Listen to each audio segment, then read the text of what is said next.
Cut blouse எல்லாம் paper cutting போட்டு stitch பண்ணாதான் ஸ்டிச்சிங் நமக்கு பர்ஃபெக்டாவே வரும். இனி அந்த கவலையே வேண்டாம். பிளிப்கார்ட்ல இருந்து இந்த பிரின்சஸ் கட்டை நான் பேட்டர்னாவே வாங்கிட்டேன். ரொம்ப சூப்பரா பேக் பண்ணி வந்துருந்துச்சு. இதுல பாத்தீங்க அப்படின்னா நமக்கு katori blouse, princess cut blouse வச்சு கட்டிங் பண்ணணும், அதோட மெஷர்மெண்ட் எல்லாமே நமக்கு அதுல மென்ஷன் பண்ணிருக்காங்க. 4 டாட் பிளவுஸ் கூட இதுல நமக்கு அவைலபிளா இருக்கு. ஃபர்ஸ்ட் பாத்தீங்க அப்படின்னா பேக் பார்ட் தான். பேக் பார்ட் பாத்தீங்க அப்படின்னா 28ல இருந்து நமக்கு 42 சைஸ் வரை நமக்கு கொடுத்திருக்காங்க. நெக்ஸ்ட் பாத்தீங்க அப்படின்னா கட்டோரி பிளவுஸ் தான். கட்டோரி பிளவுஸ்க்கு பாத்தீங்க அப்படின்னா நமக்கு பட்டி பீஸ் முதற்கொண்டு நமக்கு அந்த பேட்டர்ன்ல வந்துருது. நெக்ஸ்ட் நமக்கு பிரின்சஸ் கட் தான். பிரின்சஸ் கட்டுமே நமக்கு 28ல இருந்து 42 வரையும் கரெக்டா கொடுத்திருக்காங்க. ஸ்லீவுக்கும் சேம் அதே மாதிரி நமக்கு 42 சைஸ் வரையும் நமக்கு இருக்கு. இப்போ இந்த பேட்டர்னை யூஸ் பண்ணி தான் நம்ம பிரின்சஸ் கட் பிளவுஸ் கட் பண்ண போறோம். பிரின்சஸ் கட் பேட்டர்ன்ல நான் 34 சைஸ் தான் நான் வந்து எடுத்திருக்கேன். ஃபுல்லா இந்த மாதிரி அரேஞ்ச்மென்ட் பண்ணதுக்கு அப்புறம் ஃபுல்லா கட் பண்ணி எடுத்தாச்சு. இப்போ நெக்ஸ்ட் பாத்தீங்க அப்படின்னா எப்படி ஸ்டிச் பண்றதுன்னு பார்க்கலாம். இப்போ ஃப்ரண்ட் பார்ட் தான் எடுத்திருந்தேன். ஃப்ரண்ட் பார்ட்ல பாத்தீங்க அப்படின்னா நான் ஒரு சின்ன கர்வ் மாதிரி கொடுத்து அதுல 2 ஸ்காலப் வர மாதிரி நெக்ல டிசைன் பண்ணியிருந்தேன். இந்த மாதிரி ஸ்டிச் பண்ணி முடிச்சதுக்கு அப்புறம் அந்த கிளாத் அப்படியே திருப்பி விட்டுட்டு நம்ம அதுக்கப்புறம் வந்து சுத்தி தையல் கொடுத்துக்கலாம். இப்போ 2 பீஸையுமே மெயின் கிளாத்தோட சுத்தி தையல் கொடுத்து ஃபினிஷ் பண்ணியாச்சு. எக்ஸ்ட்ரா கிளாத்தை வந்து கட் பண்ணி விட்டுருங்க. இப்போ ஃப்ரண்ட் பார்ட் ரெண்டையும் வெளிப்பக்கம் ஒன்று மேல ஒன்று இருக்கிற மாதிரி வச்சுட்டு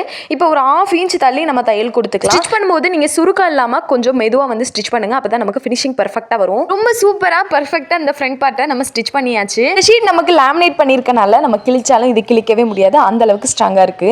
இந்த பிரின்சஸ் கட் பேட்டர்ன் உங்களுக்கு வேணும் இல்ல தேவைப்படுதுன்னா மட்டும் மேல டேக் பண்ணி விடுறேன், செக் பண்ணிக்கோங்க.